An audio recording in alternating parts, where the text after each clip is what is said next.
Shalom, salam damai sejahtera Bapak Ibu, Saudara dan Saudariku seiman. Senang berjumpa kembali dengan Anda dalam permenungan harian Sabda Tuhan, Embun Sabda pada hari Kamis, tanggal 3 Maret 2022. Semoga Anda dalam keadaan sehat walafiat, tetap semangat, tetap tersenyum, dan tetap berpengharapan pada Tuhan kita Yesus Kristus. Anda selalu dalam lindungan kasih Tuhan. Buat saudara dan saudariku yang sakit, saya berdoa dalam nama Tuhan Yesus, Anda sembuh. Saudara dan saudariku seiman, gereja hari ini mengajak kita merenungkan bacaan pertama dari kitab Ulangan bab 30 ayat 15 sampai 20. Bacaan Injil dari Injil Suci menurut Lukas bab 9 ayat 22 sampai 25. Hari ini saya ajak Anda sekalian merenungkan tema kehilangan segala demi Kristus, dapat segala dalam Kristus.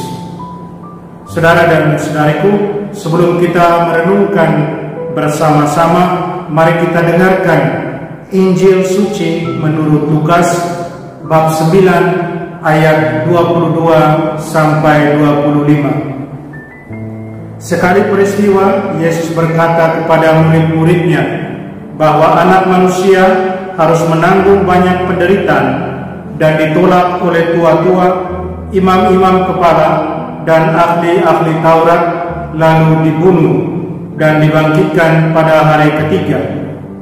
Katanya kepada mereka semua, setiap orang yang mau mengikuti aku harus menyangkal dirinya, memikul salibnya setiap hari, dan mengikuti aku. Karena barang siapa mau menyelamatkan nyawanya, ia akan kehilangan nyawanya.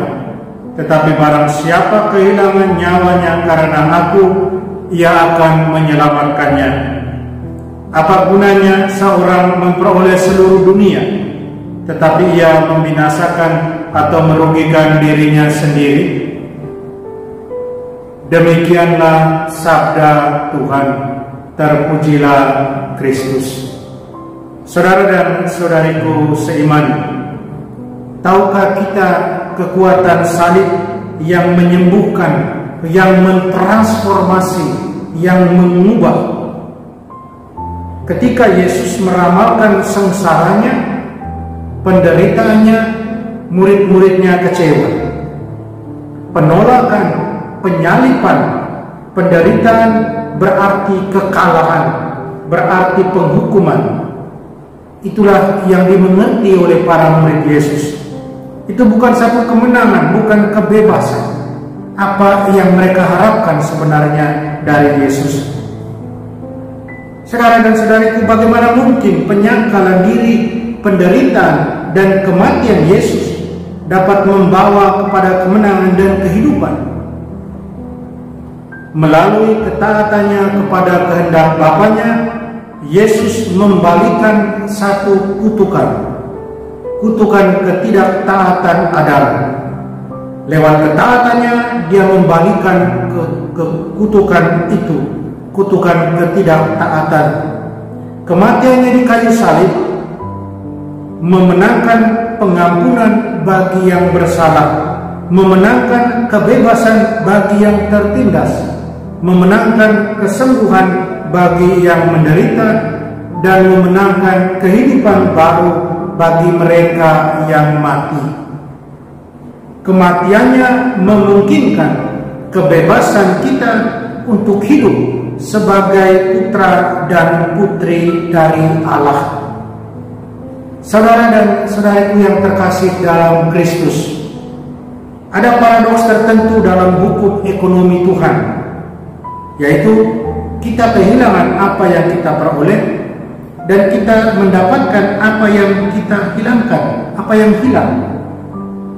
Ketika kita mencoba menjalankan hidup kita dengan cara kita sendiri, kita bisa tiba pada kesia-siaan, kita kehilangan semuanya. Karena apa, saudara dan saudariku? Sebagai umat beriman, kita percaya hanya Tuhan yang dapat membebaskan kita dari ketidaktahuan dan cara-cara berdosa kita. Ketika kita menyerahkan hidup kita pada Tuhan, Dia memberi kita hidup baru dalam rohnya, dan Dia memberi kita janji hidup abadi bersama dirinya. Tuhan ingin kita sehat secara rohani, agar bisa mengasihi dan melayani Dia setiap saat. Ketika tubuh sangat lemah atau sakit, kita melakukan segala upaya untuk merawatnya, untuk memulihkannya agar kembali sehat. Berapa banyak lagi usaha dan perhatian yang harus kita berikan kepada kesehatan rohani kita, kepada pikiran, hati, dan kehendak kita. Masa retret agung ini, masa prapaskah ini mengajak kita untuk melihat diri dan memulihkan kesehatan rohani kita dengan tuntunan-tuntunan Tuhan lewat sabdanya, lewat berpuasa, lewat berdoa, lewat bersedekah. Saudara dan saudariku yang terkasih, apa yang akan kita berikan kepada Tuhan sebagai ganti kebebasan dan kehidupan kekal? Apakah kita siap untuk berpisah dengan apapun yang mungkin menghalangi kita untuk mengikutinya dan rencananya yang sempurna untuk hidup kita?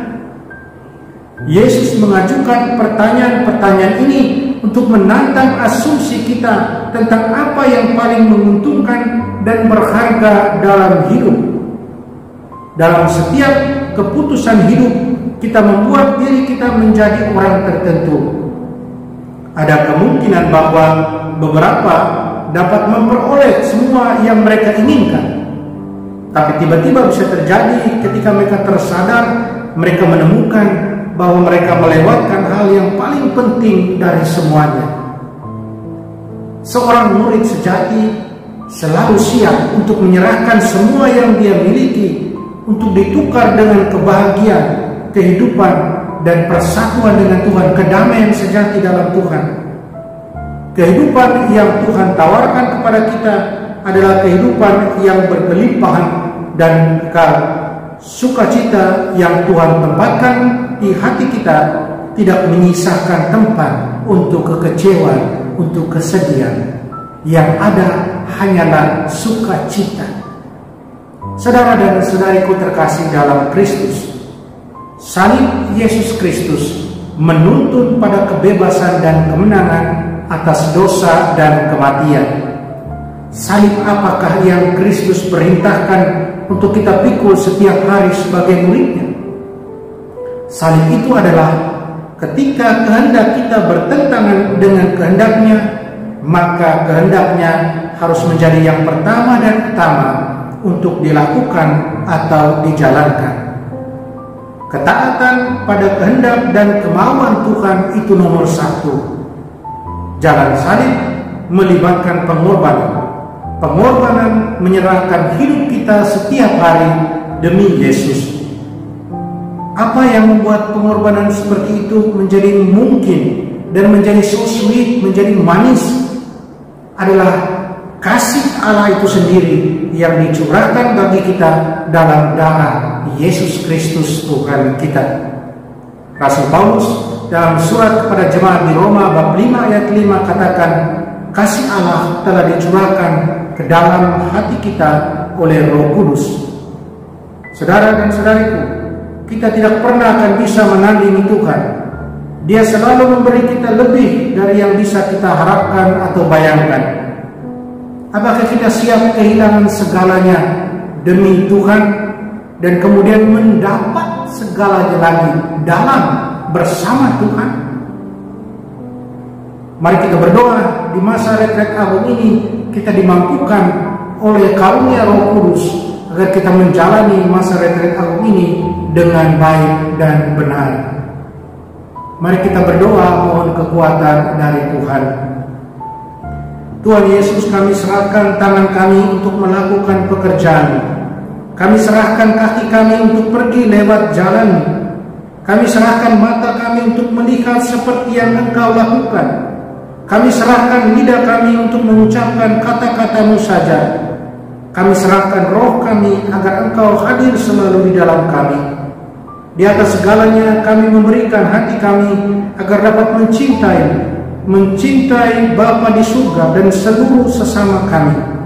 Kami memberikan seluruh diri kami dengan keyakinan bahwa Engkau bertumbuh dalam diri kami, supaya Engkau, ya Tuhan, hidup dan bekerja dan berdoa di dalam dan bersama kami. Amin. Mari kita mohon berkat Tuhan. Tuhan sertamu dan sertamu juga, kita sekalian, semua orang yang kita sayangi dan kasih, segala usaha, rencana dan karya kita dilindungi, dibimbing, diberkati Allah yang Maha Kuasa, Bapa dan Putra dan Roh Kudus. Amin. Saudara dan saudariku, jalanilah hari ini dengan senyum.